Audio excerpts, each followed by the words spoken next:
All right, guys. Good morning. Actually, I say good morning, but I'm on the West Coast, so it's morning for me. About 9:28. About to head to some brunch. But for you guys, it's almost lunchtime. So, wanted to come on here talk a little bit about the hiring of Bobby Slowik. Talk a little bit about the offense and kind of what that means, and then also share a little bit about my thoughts about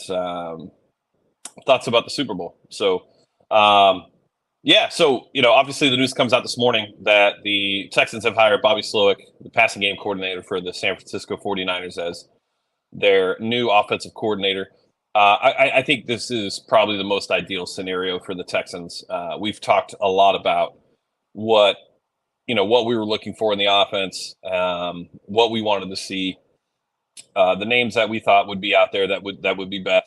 The Texans flirted with Cliff Kingsbury over the last couple of days. I believe it was Friday morning, and I think Cliff. At first, when it came to Cliff Kingsbury, I'm going to be honest. I thought, "Ugh, I'm not sure about that. But given given the fact that prior to being a head coach, some of the success he had with quarterbacks, offensively too, he definitely had a quarterback friendly system. Obviously, going back to his Texas Tech days, if you look at some of the things he did in Arizona with Kyler Murray, there were some limitations to an extent. And when your quarterback isn't bought in to the playbook, isn't bought into the offense, isn't bought into the team in general, it's a tough situation to be in. So it's a hard body of work to really evaluate. I wasn't on it at first, and then I started to think like Cliff could have been a really good choice, right? From an offensive perspective, to have a guy like Cliff with the experience he has running the offense definitely helps. Definitely would have helped D'Amico as far as managing everything that he needs to manage as a head coach. But let me see if I can change this up. Is that better? I don't even know if that's better, guys. Um, but now with Bobby Slowik being hired, I think this is exactly where the Texans needed to go. We've talked a lot about the little shanty offense, everything Kyle Shanahan has done in San Francisco. We talk about Kubiak and Kyle Shanahan's dad, Mike Shanahan, and the offense that was created and implemented, and we've seen it over the years. I mean, that West Coast offense, it's a quarterback friendly offense. Obviously, you look at what the Niners were able to do with Brock Purdy, a seventh round rookie quarterback. The spacing is the spacing is exactly what we need, right? We need to create an offense around getting the ball into our playmakers' hands. Not that we have any right now, but we have free agency coming up. We have the draft coming up. That will change, but it's really about letting the playmakers make plays once they have the ball in their hands. And I think this is exactly what the D'Amico talked about at his press conference. It's what he's talked about in his interviews, whether it be with Rich Eisen or Good Morning Football. This offense is going to be extremely quick, fast. There's going to be a consistent run game. Damian Pierce should benefit from this. They're going to have to find a center for this offense. It's key. They need to find a really good center, whether it's in the draft or it's in free agency. But outside of that, this team, with the talent that they have right now on the offensive side of the ball, specifically on the with the offensive line, this offense should work. Bringing in Bobby Slowik is going to be an interesting watch for sure. Obviously, he's going to be a rookie coordinator, so it's going to take some time, I would assume. But taking the history of the game with this offense specifically, there's a ton of data points. There's a ton of things that you can point back to. There's a ton of resources. I think this is going to be an extremely interesting offense. I really love the hire. I think this puts the Texans in a really good position, whether they draft a quarterback or they sign a quarterback or whatever they do at quarterback. Looking at Bryce Young, which a lot of you are excited about, and I look at that and I think to myself, like, oh, hold on, guys, let me turn off my notifications so you guys don't have to hear that. Looking at at Bryce Young, this offense is going to be very interesting for Bryce Young because it creates a ton of space. It's all about matchups and putting your playmakers in a position to succeed. And Bryce Young's arm, as we all know, and or not all of us, most of us know and believe, it's not an elite arm. But being able to look and really throw to your tight end on a 5 yard out because he's covered by a linebacker, and being able to get the ball in Aiken's hands, for example, and who is a yak guy. Bryce can do that. Bryce can execute this offense at an extremely high level, in my opinion. I think this is probably one of the more friendly offenses that you could install for a quarterback like Bryce Young.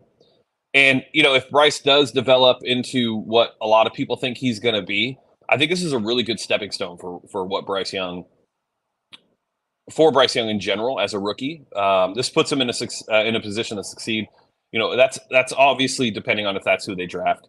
But all signs point to that being the case.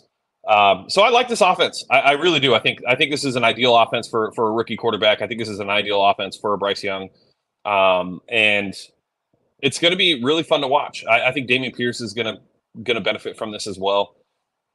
Going to need to add another back. I know Dameon was talking the other day about working on being more involved in the passing game and running routes and being a pass catcher, which is great. It's not his strength now, and it doesn't mean it can't be.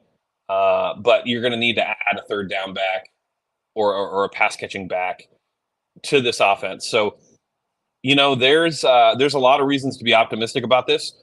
I think this is where they needed to go. I think it's absolutely where you wanted them to go. And, everything's really lining up. This is a continuation of what we felt when DeMeco Ryans was hired. And it doesn't seem to be slowing down, which is exactly what we needed. So I'm excited about this offense. I really am. I think this is going to be a ton of fun. We'll worry about the quarterback when we get to that point. But heard the new OC coach. Hold on. Somebody said Cliff is going to be the passing game coordinator. Yeah. Okay. Sorry. No, just misread that comment. So yeah.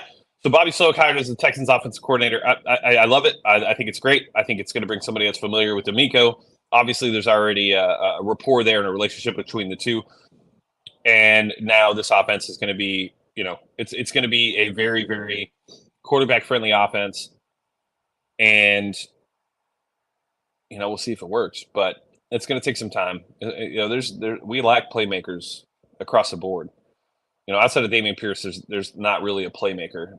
Jordan Akins looked like he has at times been a playmaker. He's definitely a yak guy, and it'll be interesting to see if he's re-signed and brought back. But appreciate the like. Make sure you guys like, subscribe, tell a friend. We do this for you, so make sure you guys like the video and subscribe online, or on YouTube. But yeah, all right. So Bobby Slowik. Exciting news. I think this was the guy that was identified extremely early in the process. And it looks like they were able to grab their guy, which is exactly what we needed. All right, let's get to the Super Bowl. This is going to be an interesting game. I'm expecting a good game. The Eagles, though, when you look at their record, when you look at who they've played this season, not a ton of top-tier quarterbacks, not a ton of high-octane offenses. They played Daniel Jones in the playoffs. They played a Niners team with, no quarterback. In the regular season, they didn't really play. It's not like they had the toughest schedule. You played Daniel Jones twice. They played the Cowboys, which, and whoever else. I forgot whoever else is in that division. Cowboys, Giants, Commanders, no quarterback, right? So that's 6 games right there with no quarterbacks. It's going to be really interesting to see what happens. Here's my expectation. I think that the Chiefs are going to come out and, they'll probably have some success on defense at first. I'm assuming that the Chiefs, or I'm hoping that the Chiefs get the ball first, because if so, I think Andy Reid is going to scheme up a fantastic opening drive. And he's really going to catch Philadelphia on their heels, and it's going to put them in a really good position. The way the Chiefs win this game is by getting ahead early and forcing Nick Sirianni to get in his own head. Right? This game is going to come down to coaching and quarterback play. And Andy Reid's been here. He's been here multiple times. He knows what it takes. There's no jitters or anything like that. It's not like it's his first Super Bowl. Nick Sirianni, on the other hand, this is his first Super Bowl. He's got a ton of talent on that team.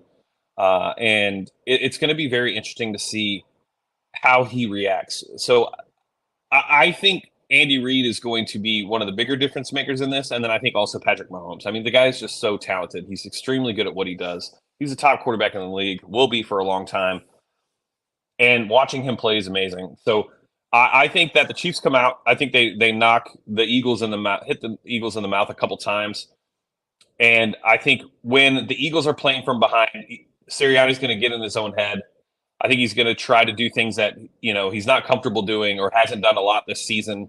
And I think when they play from behind against this Chiefs team, it's going to be very hard for them to come back. They have all the talent on offense, don't get me wrong. But when you're behind, we've seen it before with, the Falcons and the Patriots when Kyle Shanahan was the OC for the Falcons. It comes down to coaching. It comes down to experience. And I think Andy Reid is going to be a big piece about with this game today. And, I'm definitely leaning Chiefs. I would probably say like Chiefs 31, Eagles 24, I think is probably where I would go.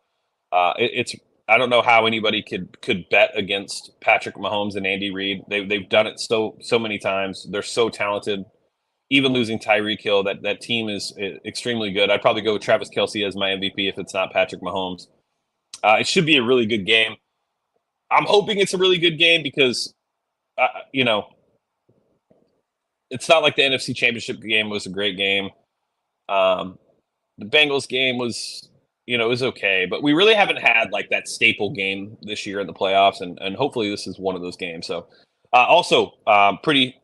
just got the news that Shane Steichen was hired as the new head coach for the Indianapolis Colts. Wonder if that's going to play a part in today as well. Congrats to the Colts for not hiring Jeff Saturday. You did well, shockingly. It's going to be interesting to see what the Colts do with Shane Steichen. There's been some reports that he wasn't a good interview, and he's passed on by multiple people. So we'll have to see how that goes. But as of right now, they got one of the top offensive guys in the league from a coordinator perspective to be their new head coach. They're going to need to find a quarterback. They're going to need to really rebuild that offense. Not a ton of playmakers either. Offensive line isn't great. So. But yeah, Shane Steichen hired as the Indianapolis Colts new head coach. So, all right, it's I gotta get going. I just wanted to make sure I gave you guys some content for today. Like I said, I'm in Washington right now. I'm gonna go watch the game with my uncle. Very weird situation. My uncle is my best friend. Yeah, he's like 50.